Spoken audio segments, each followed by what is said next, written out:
اور دوسرا یہ ہوا یہ کافی عرصے بعد کوئی چوتھی پانچویں صدی ہجری میں تب جا کے یہ معاملہ ہوا کہ یہ کچھ تو تعصب پیدا ہو گیا کہ بس جی ہمارے بزرگوں نے جو سوچ لیا وہی کافی ہے، مزید نہ سوچو، اس کو تقلید کہتے ہیں۔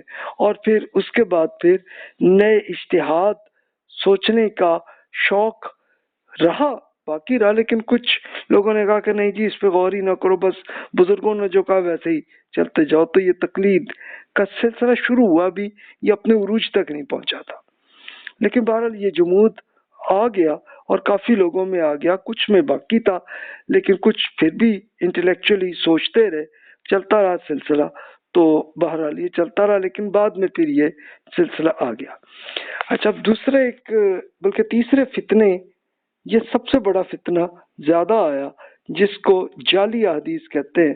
کہ اب ہوا یہ کہ جب مسلمانوں کے ہاں مختلف تو یہ معاملہ ہوا کہ آپس میں ان میں آیا، ہر ایک میں مفاد پرستی میں، کہ چلو جی ہم حکومت پہ قبضہ کریں، تو اس کے لیے انہوں نے حدیثیں ایجاد کرنی شروع کی، اور حدیثیں جب ایجاد ہوئیں تو ایک آیا کہ رسول اللہ صلی اللہ علیہ وسلم کے بارے میں کہ جی آپ نے تو یہ فرمایا تھا، اور اس طرح سے کوئی ایک نئی بات ایجاد کر کے اور وہ کرنا تاکہ ایک پروپیگنڈا کے طور پہ لوگ ان کے ساتھ آ جائیں، تاکہ ان کی ایک حکومت میں ہمارا قبضہ ہو جائے۔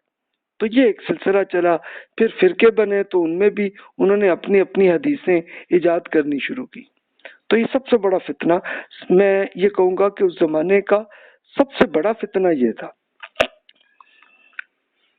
تو اس کے لیے ہم ابو الحسن علی ندوی صاحب نے جیسی اس ریسرچ کی، اس صورتحال کو بیان کیا، تو میں وہ آپ کے سامنے عرض کر دیتا ہوں۔ انہوں نے ذرا اچھے الفاظ میں، انہوں نے زیادہ ڈیپتھ میں بات کی ہے، تو مجھ سے ہم بات کرتے ہیں کہ ان روایات کی حفاظت اور اشاعت کے لیے اللہ تعالیٰ نے صدہا کی تعداد میں ایسے بلند حوصلہ، تازہ دم، پرجوش طالب علم مہیا کر دیے جو قوت حافظہ اور ثقافت یعنی انٹیلیجنس میں بے نظیر تھے۔ ان کا سیلاب عجم ایران، افغانستان، تاجکستان، ازبکستان کے ملکوں سے امنڈ آیا، اور اللہ تعالیٰ نے ان کے دل میں حدیث کا ایسا عشق بھر دیا کہ ان کے لیے چین سے بیٹھنا مشکل ہو گیا۔ ان کو ہر جگہ سے اس علم کو حاصل کرنے اور اسے سینہ اور سفینہ میں محفوظ کرنے کی جو دھن تھی۔ علوم کی تاریخ اور پیغمبروں کی امتوں میں اس عشق اور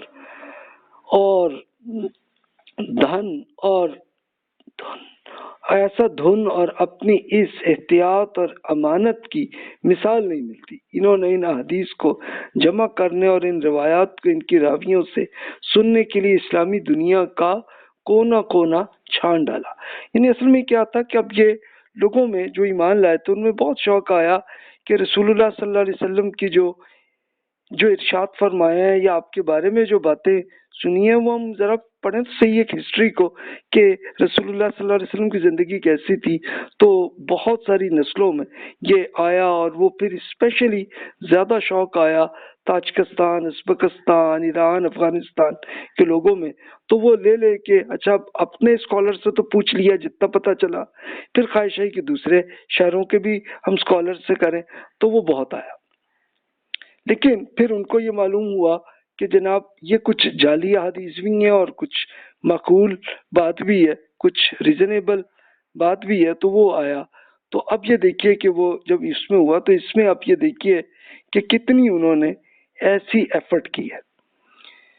اس بادیہ پیمائی کا کچھ اندازہ اس سے ہو سکتا ہے کہ امام بخاری جو 256 ہجری میں فوت ہوئے، انہوں نے 14 سال کی عمر میں سیاحت شروع کر دی تھی۔ بخارا سے لے کر مصر تک سارے ممالک انہوں نے کھنگال ڈالے۔ امام ابو حاتم رازی صاحب ایک اسکالر جو 327 ہجری میں فوت ہوئے، تو وہ کہتے ہیں کہ محدث اندلس ابن حیوان نے حدیث اندلس، عراق، حجاز اور یمن کے شیوخ کے خدمت میں حاضر ہو کر اخذ کی۔ گویا ایک پورا